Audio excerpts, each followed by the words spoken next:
Hello students, welcome to part 11 of Morphology of Flowering Plants. Today we'll study about structure of flower. What is a flower? It is a condensed and highly modified shoot. So it is a shoot which is modified to carry out sexual reproduction, and it is usually arising in the axil of a small leaf, and this small leaf it is called as a bract. If the flower has a bract, bracteate flower, example hibiscus. If the bract is absent, we call it as ebracteate flower. So suppose this is the stalk of the flower pedicel, the expanded portion thalamus, and then the floral whorls are coming on the thalamus. Suppose a green color leafy structure arises. This is called as a bract. If bract is present, bracteate flower. If it is absent, ebracteate. It is not calyx, student. One more layer, bract, also called as epicalyx. Bracts are also called as epicalyx. So remember, epicalyx. Stalk of the flower, it is called as pedicel. If the stalk is present, we call that flower as a pedicellate flower. If stalk is absent, we call the flower as a sessile flower. China rose is an example of pedicellate flower. Tuberose is an example of sessile flower. The swollen tip which is present on the pedicel, it is called as thalamus. It is also called as torus, or it is called as the receptacle. So on this thalamus, the different floral whorls are arising. Thalamus, it usually consists of nodes and internodes. Typically a flower, so you can see in this picture, it is a ebracteate pedicellate flower. Stalk is there, pedicellate flower. Bracts are not there. You can draw bracts, epicalyx over here, then it will become bracteate.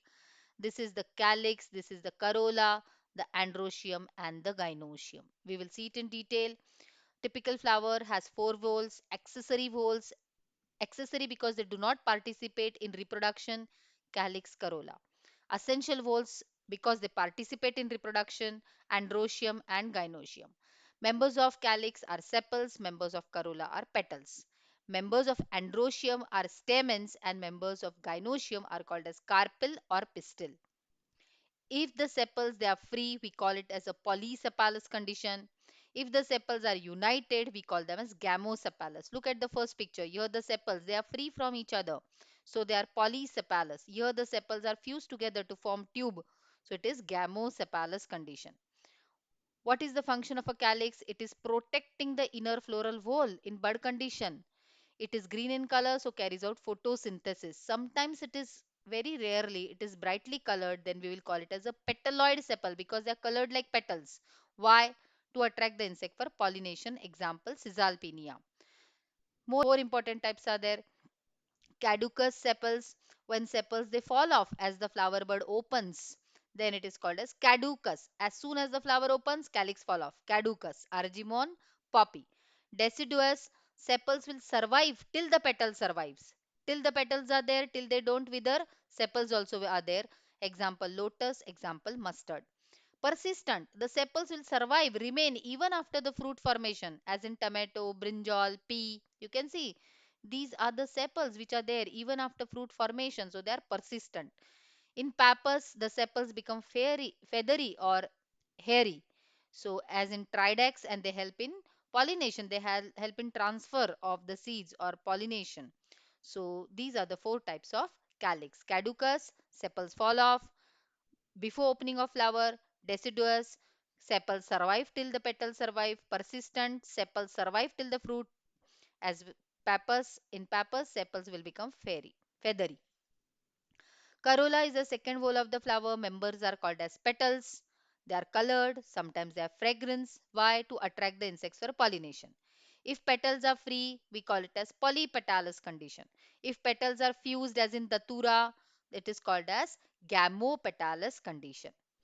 Of course, function is attraction of the insects for pollination and protecting the inner essential whorls in bud condition.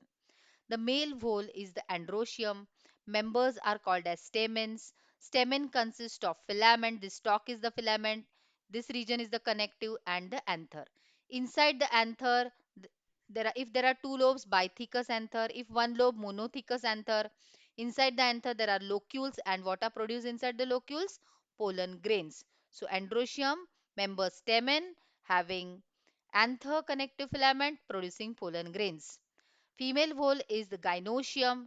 Members of gynoecium are called as pistil or carpel, and it consists of three parts: the ovary, The style and the stigma. What is produced inside the ovary? Ovules. After fertilization, this wall of the ovary forms the fruit, and the fertilized seeds they form the fertilized ovules form the seeds. So students, I hope you understood structure of flower. In next video, we'll discuss about Adelphi and Syngeny. Thank you.